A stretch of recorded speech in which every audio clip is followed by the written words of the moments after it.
Bonjour, on est à l'espace Réchaud, à Versailles. Le sujet d'aujourd'hui, c'est un sujet beaucoup plus light par rapport à ceux que j'avais traités dernièrement. Il s'agit de l'humour. C'est un sujet, même s'il est light, même s'il est léger, c'est un sujet extrêmement intéressant. Alors l'être humain, c'est un être social. Il a besoin d'interaction, il a besoin parfois de lâcher prise, d'oublier son stress, besoin de baisser le contrôle. Parfois, même souvent, il n'y a pas mieux pour avoir cet état d'esprit, c'est d'avoir le sens de l'humour.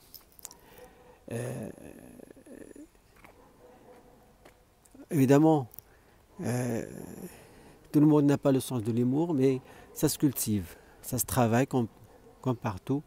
Mais une fois qu'on réussit, on a entre les mains un outil très puissant qui permet même de changer sa philosophie de vie.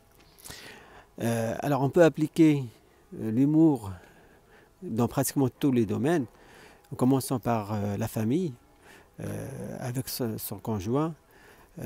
Déjà on sait que une des clés de séduction, de drague, si on peut dire, c'est l'humour. Ça permet à l'autre personne de comprendre que si on côtoie cette personne-là qui a le sens de l'humour, au moins on va passer un bon moment. Et ça, c'est important. En famille, en couple, ça permet de prendre du recul pour un petit peu trouver la solution pour décrisper une situation ou débloquer une situation. Il y a un point très important, c'est avec les personnes âgées.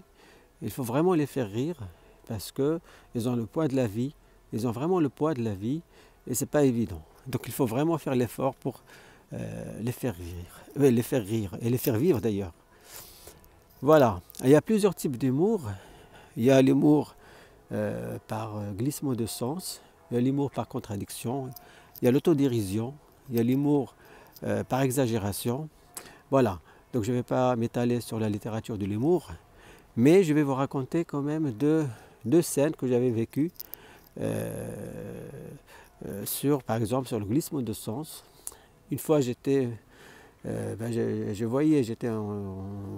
me balade et j'ai vu une maman qui voulait gronder son enfant. Elle criait, viens là, là, là, là. Alors moi j'ai enchaîné, là, là, là, là, là, là, là, là, là. Alors vraiment, la maman m'a regardé, là, elle s'est éclatée de rire, puis elle a laissé tomber. Et puis une fois, j'étais dans une brocante. Alors je voulais acheter une petite statuette qui valait, j'ai demandé le prix, il m'a dit 10 euros. Je me dis non, pas 10 euros, je vous donne 12 euros. La dame s'attendait à ce que je baisse le prix. Alors finalement, j'ai augmenté le prix. Elle était surprise. Finalement, j'ai eu à 5 euros. Bref, tout ça, ce sont des petites scènes de la vie qui permettent d'alléger son quotidien. C'est des piments de la vie, en fait. Alors quand même, il y a un point très important, c'est les limites de l'humour. Il faut éviter quand même les histoires ou les blagues liées sur le racisme, l'antisémite, la misogynie, etc., etc. Parce qu'il faut quand même respecter la susceptibilité de la personne. Et dans un cadre professionnel, quand il y a une personne sur qui on raconte toujours des histoires drôles, sur cette personne-là, ça devient de l'harcèlement professionnel. Donc l'humour, oui, mais parfois il y a un humour, il y a des humours qui ne sont pas innocents et qui permettent aussi bien de faire passer des messages, je dirais positifs, qui débloquent les situations, mais aussi pour faire passer des messages de méchanceté. Voilà, ça devient un humour sarcastique. Voilà un peu le tour de l'humour. Ayez le sens de l'humour et passez de bonnes journées. À bientôt.